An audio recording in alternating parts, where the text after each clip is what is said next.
और अपना टारगेट है 1000 रुपीज। कब आ सकता है साहब? ओके, 1000 रुपीज कब आएगा? ठीक है, 5 साल का नजरिया। राइट, तो जियो फाइनेंस में अच्छी खासी इनके 10,000 शेयर ही बोले ना आपने? हाँ जी, हाँ जी, हाँ जी, 10,000। 10,000 क्वांटिटी है सरवेन जी, 124 रुपए का ऑलरेडी प्रॉफिट है, लेकिन इनकी निगाह बहुत ऊपर है। ये कह रहे हैं कि अभी जो 351 है उसमें 1000 कब आएगा, और क्या 5 साल में संभव है? अच्छा ट्रेड है इनका, बट यहाँ पे मेरा तकलीफ मेरे लिए यही है कि इसमें डेटा तकरीबन 1 साल के दरमियान का ही है। अमूमन तो बहुत ज्यादा अभी 3-4 साल के प्रोजेक्शन नहीं दे सकता, बट ये थॉट तो डेफिनेटली है कि इसका एक 350 के आसपास एक बार ये इसके लेवल से निकल जाते हैं तो आई थिंक डेफिनेटली यहाँ पे अटक रहा है। तो अगर ये 350-355 के लेवल निकलते हैं तो ऊपर के जो हाइट रखे 394 के आसपास वो चैलेंज होंगे, और एक साइकोलॉजिकल राउंड नंबर जो 400 का आएगा आई थिंक वो इंपॉर्टेंट है। तो in the longer term time frame जो ये पूछ रहे हैं, नेक्स्ट 3 से 6 महीने में मुझे लगता है कि स्टॉक को कुछ भी करके 394-400 के ब्रेकआउट्स करने पड़ेंगे अगर इनकी सूरत अगर डेवलप होनी है। तो आई थिंक नेक्स्ट 3-6 महीने में ध्यान रखें कि इसके ब्रेकआउट्स अगर ये मैनेज कर लेता है तो यस, फिर निश्चिंत होकर थोड़ा खड़े रहेंगे तो एटलीस्ट 6-12 महीने के लिए इनको कोई तकलीफ नहीं होगी। But in the mean time मुझे लगता है 320 से लेके अराउंड 390 की एक ये रेंज इसमें रह सकती है।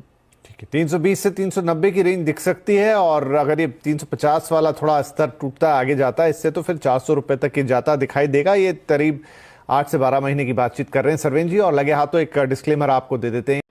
सर मेरे पास BEL है, 170 शेयर है, 104 के खरीद से।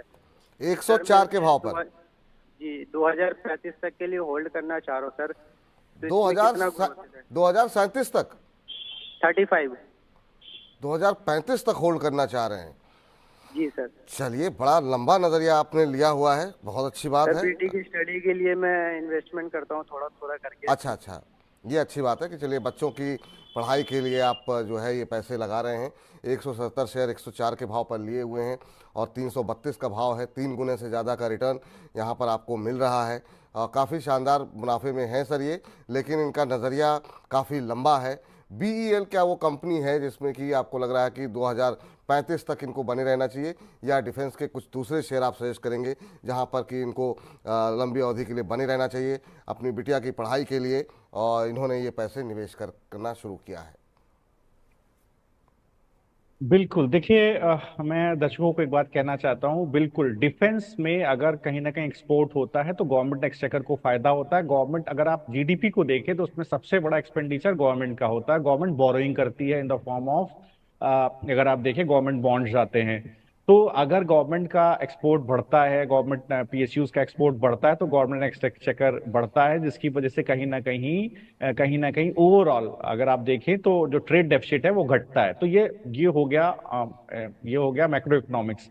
अब अगर आप BEL को देखिए तो इसलिए आपको लंबी अवधि के लिए बने रहना चाहिए। मैं ये समझाना चाह रहा हूँ कि PSU सेक्टर में और जो अच्छी कंपनीज हैं PSU में और डिफेंस वगैरह में लंबी अवधि के लिए बने रही है। BEL को देखिए, 600 से 700 करोड़ का पर साल का हर साल के एपेक्स बढ़ाने का कंपनी कोशिश कर रही है।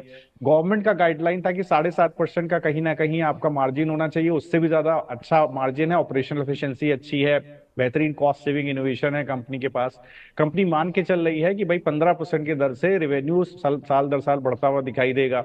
ऑर्डर इनफ्लो कंपनी को लगता है कि भाई करीब 25,000 करोड़ का तो ऑर्डर इनफ्लो होगा। तो ये सारी चीजें अगर आप देखें तो मिला जुला के देखें, बिल्कुल साहब आप बिल्कुल सही कह रहे हैं, लंबी अवधि के लिए उसको होल्ड करें।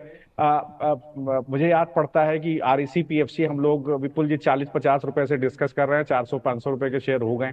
तो ये क्या है, लंबी अवधि के लिए होल्ड करेंगे तो बाजार के चॉपीनेस से आप बच जाएंगे, बाजार की वोलेटिलिटी से बच जाएंगे, आपको बड़े प्रॉफिट्स दिखाई देंगे।